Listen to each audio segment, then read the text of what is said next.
to Worlds has just raised the bar for him and made him, even more pressure, even more drive to do well. So we're going to kick it off straight away. Rogue. It's no time for telling people who these players are. There's Hearthstone action, Raven. Card slinging action is more important than talking to you about these players. But go. I mean, Hoej, you know him. He is a seasonal champion from last year, taking home tournament with incredible play. One of the best tournament performances I've seen, just in terms of quality and consistency of play and not making mistakes when he took home that championship title. Incredibly impressive performance, of course. He's not the highest profile player, I would say. Doesn't have a big stream behind him, doesn't travel to a lot of tour stops, or hasn't done in recent months, but does show up for playoffs and generally gets his name out there time and time again in these big events. Yeah, and speaking of high profile, he has just joined one of the highest profile esports teams in the world, SKT1, Korean-based organization, and he is joined alongside with long-time practice partners and teammates, Surrender and Sixo, who are two other names that you have to have heard of as well. Two more of the contenders for best player in the world. Yep. So early stages of matchup here, Token Druid versus Quest Rogue. I'll give you a quick once-over on the lineups as a whole. It's Quest Rogue, Token Druid, Death Rattle Hunter, and Zoo from Lucken. He's got like the 2-2 kind of lineup. Hoej, pretty much full aggro. Odd Rogue, Odd Pally, Zoo, and the Token Druid, which isn't really an aggro deck, but tends to get grouped into what you call the aggro lineup these days. It's like the most mid-range aggro deck there is, if that makes sense right now. Right. Quest Rogue, of course, another big talking point of this tournament, alongside the Odd Warrior. They're two of the big crux decks that people are either trying to avoid or trying to beat. And the implication of that is that you have to kind of lean your Quest Rogue into the matchups that it's going to play against, right? Like, if you're playing against Odd Warrior and co., you're not going to get to play your Quest Rogue. They're going to ban it. So you don't have to worry about building a greedy Quest Rogue list that beats Odd Warrior, because A, you don't play against Odd Warrior, and B, any Quest Rogue list beats Odd Warrior. It doesn't matter what cards you have in there as long as the quest is, essentially. So I like, playing lots of Fan of Knives, lots of Shadow Step, lots of Backstabs, etc. where you can. Lucken has gone for double Fan of Knives here, but he's done it at the sacrifice of Wax Elemental, as opposed to cutting some of the Mimic Pods and Elven Minstrels that you'll see otherwise, which is curious to me, because as I said, the decks that Mimic Pod and Elven Minstrel are good against, the heavy control decks, they're the decks that you're just not going to play Quest Rogue against in this tournament, because they're just going to ban it out. Yeah, I guess it's a tough one, because if you presume in full control lineups and they ban that, well, you can build your other decks greedier, right? Sure. And if you're doing that anyway, then, and you have to play this versus aggro, is it just so hard to beat from aggro that you don't take Wax Elementals? It's a tough choice. But look at this as well, just to note, I'm not sure if we mentioned it, but Hoej's Rogue has been banned, and Lucken's Druid was banned out as well. So Lucken's Token Druid was removed as the most difficult deck, which is completely straightforward for Hoej. Pretty easy ban choice, I would say. Okay. One thing that does interest me greatly about Token Druid right now is Hoej's playing what appears to be the sort of standard list. And there are players like Tyler, who you know very well, that's been playing this new list with Stone Shells in and a Saranite Chain Gang. And I think it might have just been a little bit close to the cutoff time for deck submission for everyone to jump on that list. It's had some great success. What about next week, Sol? That's when things start to shape up a little bit, based on performance today. Right. It does seem to just give you a lot of extra game in a lot of positions where Token Druid can be quite predictable in that it's a very powerful deck, but over the course of the game, it can only really do like 3 or 4 things, and then it's out of stuff to do. Whereas the Scavenger deck just gives you the opportunity to just push other cards and other board states into oppressive threats that you can't do already with just standard Token Druid. And one of the cards on the board now for Hoej is one that's cut from the slightly newer version of the list, which is the Violet Teacher. But at the moment, this one at least is causing trouble for Lucken, and also the previous one caused a bit of trouble, having him forced to use Scale Hide to kill it off. And Scale Hide, I know you were talking about it the other day, is one of the true power cards in Quest Rogue, and that might sound a little bit silly, but it's true. Lucken here looking at potentially completing his quest on Brewmasters, which is definitely a realistic possibility when he had, double Brewmaster, Zola, and Shadow Step in his hand. Doesn't want to get too loose with the Shadow Step just yet. He's going to leave that open for options. Getting a potential 0-mana minion into your hand to then play on your Vanish turn can be huge for quest completion. But also, something that's kind of unique to this new version of Quest Rogue is that you can actually complete quests very late and still win, even against aggro sometimes. And how you do that is just by playing lots of Giggling Inventors over the course of the game. So Shadow Stepping that Giggling might actually be a consideration for Lucken over the course of the game as well. So this is the best kind of middle ground compromise play where he starts his quest progress, he contests the Violet Teacher on board, but he gives himself maximum flexibility with that Shadow Step and Vanish coming up over the following turns. Yeah, and one of the differences to the new Rogue is that it does play, I think every single version plays Valera right now. Yep. Which means you can double up on those extra cards late game, as you said, get those Giggling Inventors, multiples of, out onto the board. Whereas the previous versions of Quest Rogue normally stopped at Vanish. Time waits for no one. The tokens, but one thing about tokens is you kind of need them on the board to do damage, and one thing about Vanish is it throws everything off the board. So it's definitely a tough interaction, I would say, to manage as Hoej, because you can't go so all in that you just lose the game to a Vanish, right? Like, if you do that, then it's just game over at that point. So it's a tiny dance he has to do a little bit here. And I think this is a reasonable extension. He uses the Soul of the Forest, so it's a key card. Yep. But also, it's not often that Quest Rogue is going to deal with 6 minions genuinely. They normally cheat by having 4/4s that just do things, or they just kill you a lot of the time. Or they ignore them if they've got the giggles down. So look at just working out whether he has to vanish. The problem is if he vanishes and passes. Yes. And then Hoej just does it again. And then the full board just comes back down again. And that goes back to what I was talking about on the previous turn. Hoej recognizing here, like, one of the accusations that often gets leveled against Quest Rogue is that this is like such a buzzword now that it's potentially lost all meaning, but it's not interactive to play against, right?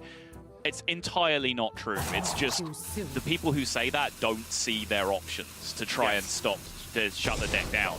What Hoej's done here by going very, very aggressive is he's made Lucken vanish purely defensively. If he waits a turn or more, Lucken can get a 0-mana minion back in his hand, potentially with Shadow Step, or just have a 1-mana option or a 2-mana option on turn 7 or 8, and then he gets to vanish and achieve something with his vanish, which is much, much more beneficial for him. In which he did have that option, right? He could have Shadow Stepped the Brewmaster and then done that Brewmaster vanish turn and been like, well, okay, you're still going to start working towards something.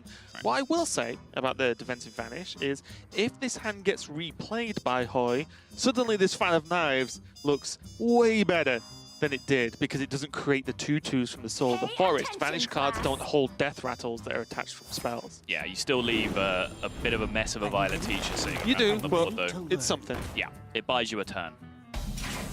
And you'll take that. So Fan of Knives into Elven Minstrel's an option, although having seen a Soul of the Forest, you could look at it the other way, play a stall a little bit longer and have Fan of Knives next turn. Yep. Drink with me, friend. Now the Panda Chain will activate. This does often save you mana. Used to be more important than Quest Rogue, when Quest Rogue used to be just about rushing quest as quickly as possible. This double Panda Chain was something to look out for, because it did sometimes save you mana over doing it on a different minion with 2 Brewmasters. But as I mentioned, like, late quest completion is just absolutely fine now with this new version of the deck. So it's just really that Lucken did not have another option to realistically go off with all those Brewmasters that sent him down this line.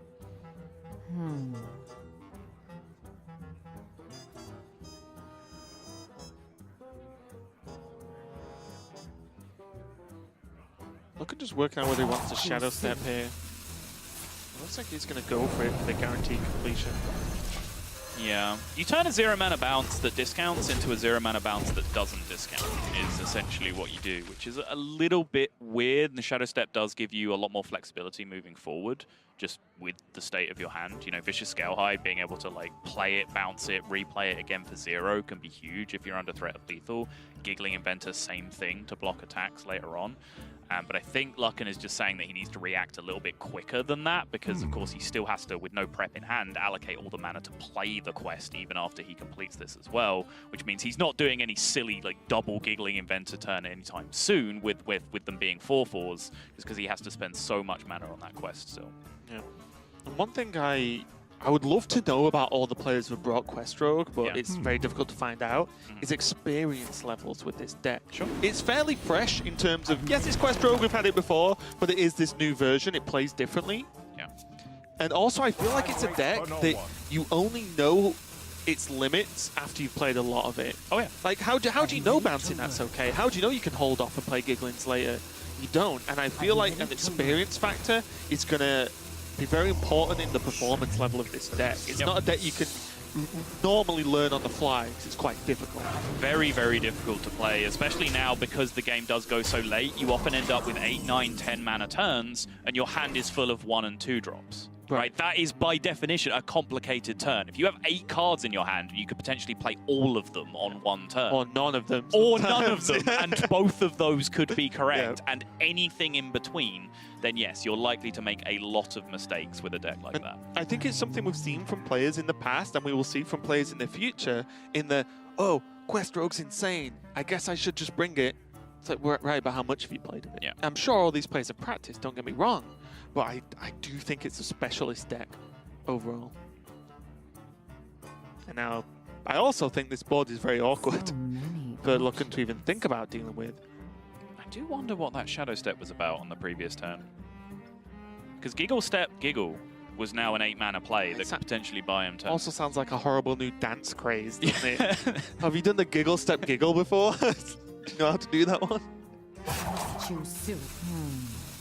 I hope you like my invention.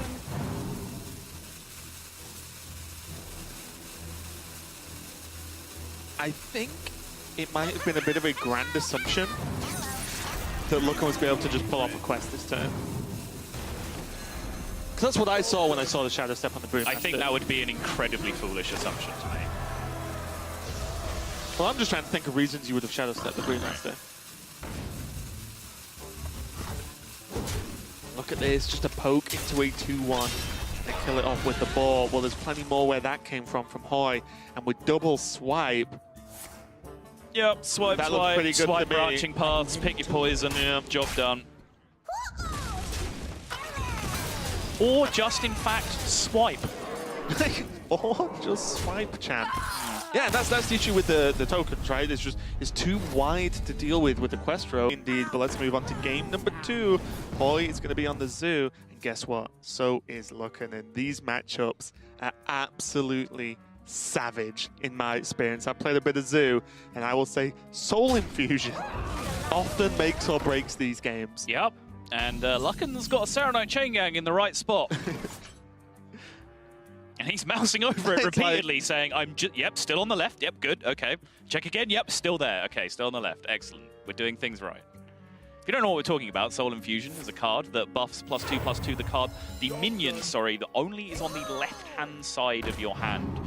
So it introduces kind of a weird new dynamic to Zoo, where you have to sometimes play tempo versus value as a metric in your head. Like, do I play this now, or do I keep it here on the left-hand side of my hand, where I can then draw a potentially powerful card that goes nuts? Because, of course, Serenite Chain Gang, if you get that buffed up, you're essentially getting double value out of the Soul Infusion. Same with doubling in the two high priority targets for these Soul Infusions. I will say, just as a small thing, because it's something I had to think about the first time I saw it, was Soul Infusion ignores spells. Yes. So if a spell is on your far left, it doesn't matter. It's the first minion from the left happens. Why do you call?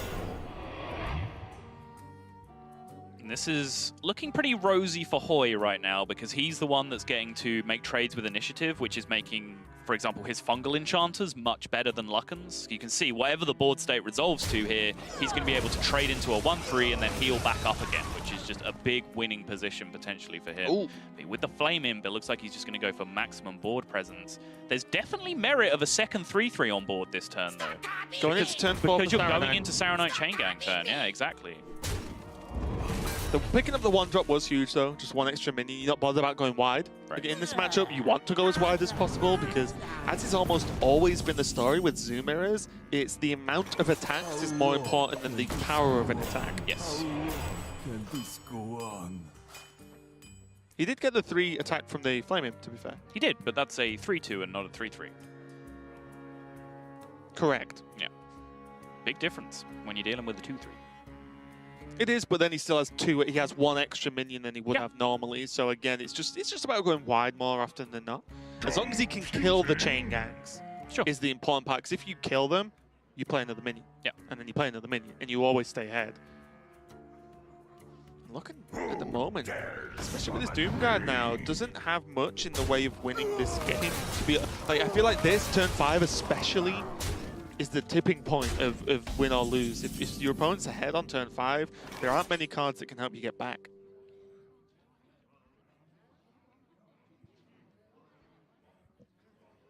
How long can this go on? Soulfire just not quite enough to kill off that Doomguard, which would have been awfully nice. Also, as well, if you want to go like a whole level deeper, Hoej's play, the play I'm suggesting, put like 2 3/3s on board against 2 2/3s. At which point you then trade your 3/3s into their 2/3s, and you end up with 2 3/1s, and then you pass into their 5-mana turn, which is then Despicable Dreadlord country.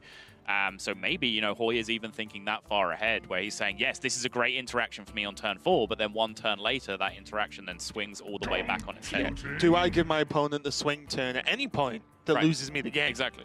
And this is a very interesting turn. You might think, well, he's got 2 cards, he can only play one of them. This can't be that hard. It's actually very hard, because it's exactly what we were talking about earlier.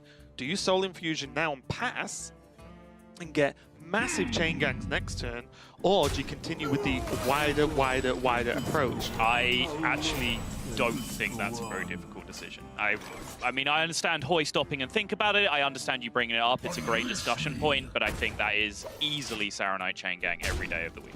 That is the ending point I got to as well.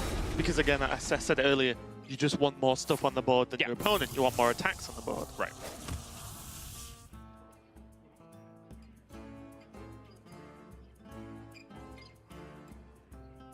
Double Doomguard hand from Lucken. Doesn't quite seem to be the card it once used to be, does it? Doomguard, it just seems just a little bit awkward in the spots where you really want it. The deck where just, you know, every other minion cost 1, 2, and 3, and then you had Doomguards. Like, that was the peak Doomguard metagame. I think a lot of it is down to just number of attacks again. Excuse me, look at Fungalmancer. Yeah. Look at even Dreadlord in a certain way has multiple attacks because it deals AoE to the board. Right. Doomguard, great, massive minion, hits one thing. Yes. Well, if your opponent's Fungalmancered 2 minions, he has 3 on the board, you have a Doomguard play to answer it. Yeah. Well, they're still way ahead. Yeah. I think that's the biggest problem for me. It's also like a change in the way aggro has functioned, whereas aggro's like real power curve used to spike like turns 1, 2, 3, right? You had, you know, Haunted Creepers and Abusive Sergeants and all these insane cards where you could afford to fill a deck with cards that cost 1, 2, and 3 because they were all so good. And then Doomguard never really discarded anything that you cared about. It just topped out your curve and you jammed it. Whereas now, aggro spikes around turn 5, right? Yes. You have like Fungalmancer, you have the Vilespine Slayer in Odd Rogue, you have Giggling Inventor, which is even one of your big power plays. Even before that, Scalebane was a go-to. Exactly. So now, like and then Saronite Chain Gang on top of that as well, suddenly you have all of these higher value cards in your deck that just clash awkwardly with Doomguard.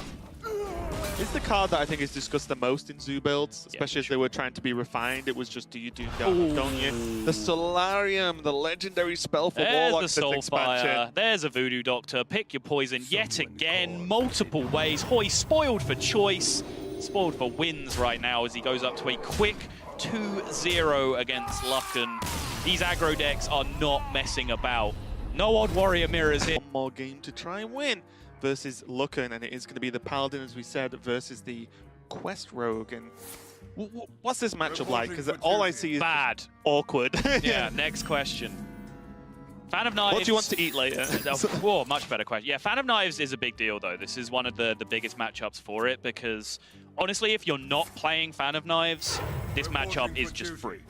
You just make tokens, you press Hero Power on 2, you press Hero Power on 3, you press Hero Power on 4. There's no world where Odd Rogue kills all of those tokens going into turn 5, and then you just play your cards and you murder them. That's just how it works. If you've got Fan, you can slow that down by 1, maybe 2 turns, depending on how greedy you can get with the Fan. If you have Prep Fan, then you're talking. Then suddenly you're cooking.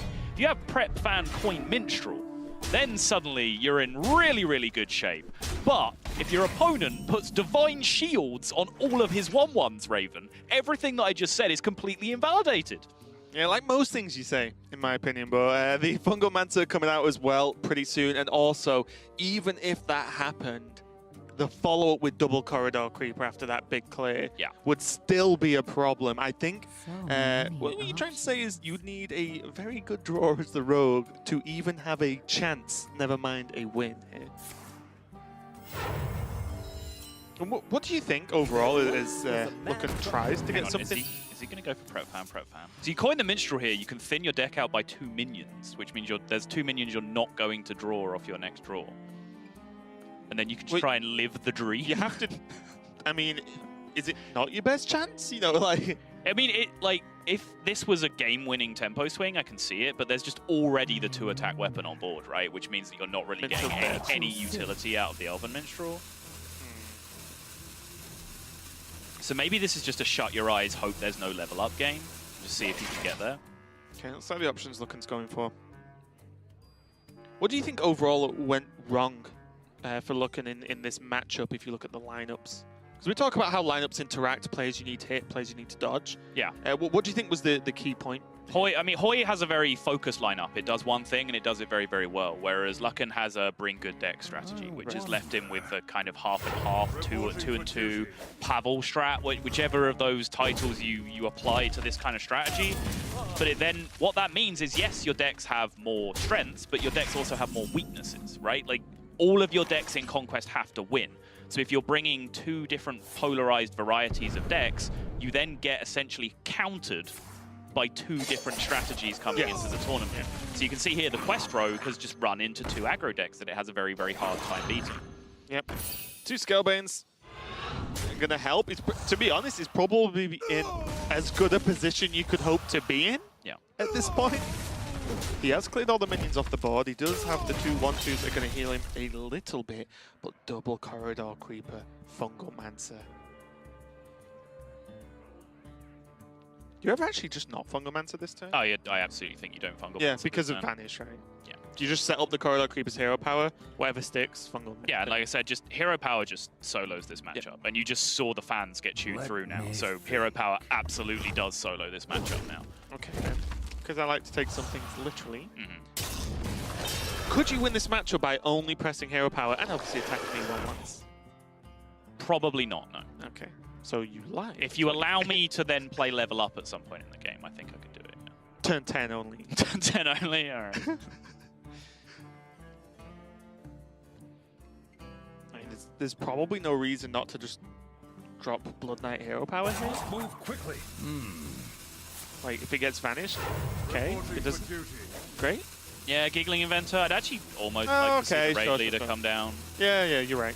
Because you can still get locked into Giggling Inventor cycle, right? Like if there's just that's true. If there's just Giggle Shadow Step, and then there's 3-mana Giggle plus a Brewmaster, and then the Giggle. Yeah, if you're facing 3 or 4 consecutive turns of Giggling Inventors from here, you can get yourself into trouble. In the worlds where that doesn't happen, or you win in all of those, right? worlds. Yeah, so you just may as well at this point. You're right.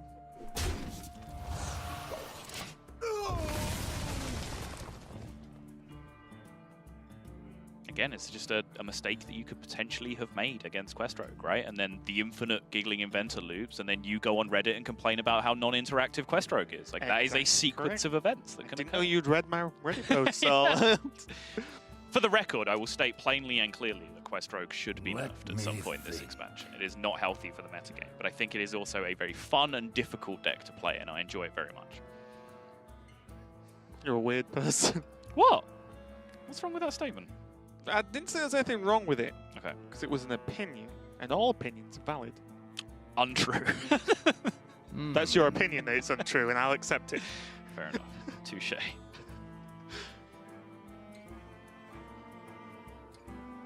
Taking down the Glacial Shard seems completely reasonable to me, as it's, again, one of the few minions that could cause annoyances. If you're going to buff up some of these guys with Fungal Manta, you don't want them then to be frozen out with Shadow Steps just because you left a 2-1 on the board.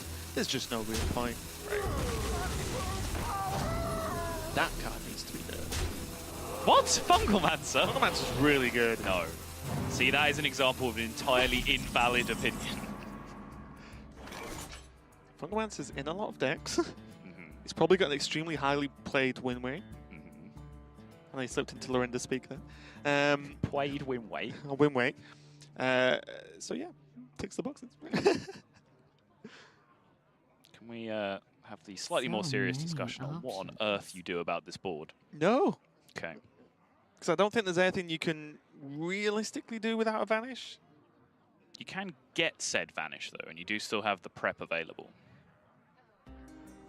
So if you're going to draw Vanish as your next card, would you rather have it off Mimic Pod or Novice Engine?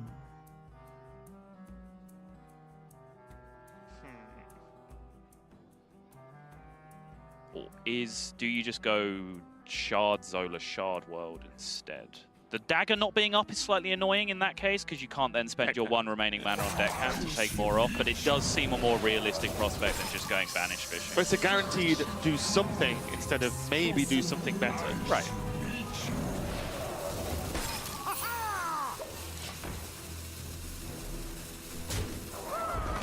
I mean, that turn was one shadow step away from maybe getting the game fixed for him here. Yeah. It's a huge investment into Glacial Shards, though, which you then leave both of them exposed on the board for your opponent to deal with. There is still a natural one, though, remaining still in the deck, because that's a Zola copy that you're looking at. Also, just a small note as well. The Glacial Shards, yes, on the highest attack minions, but also negating a follow-up Fungomancer. Yes, very nice. If you left two on one side, Right. then suddenly Fungomancer just pushes tons of damage anyway. Yeah, it's a great point.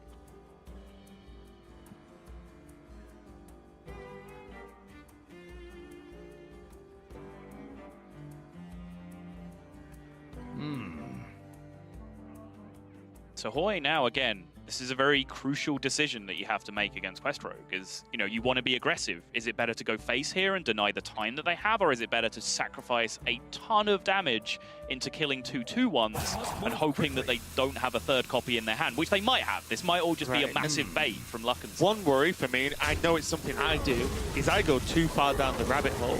I'll be like, well, I traded last turn. So let's be safe and trade this turn. Okay. Let's be safe and trade next turn. And suddenly it's like, I could have killed him 5 turns Yeah, ago. and suddenly what happened? they've played Valera into double giggling but investor. honestly, I and think again, you're on Reddit.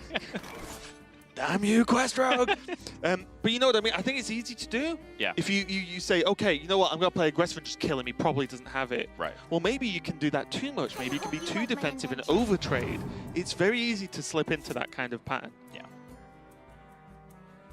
And then go on to Reddit. It's very easy to complain. Hoej just being so greedy with this Blood Knight, and I love it. Like, he's just understanding his loss condition, right? Like the reverse of what we usually talk about. But he knows he's in just an incredible level of control here. He knows he doesn't really care about Vanish. It's starting to be more of a concern now, because Glacial Shard Vanish is actually bad for him. Like, at no point in this game was Vanish bad for Hoej up until now, because it didn't achieve anything. Resets the turn which he replays. Right. But now suddenly Glacial Shard being drawn into Vanish would just be miserable for Hoej, but no such card is going to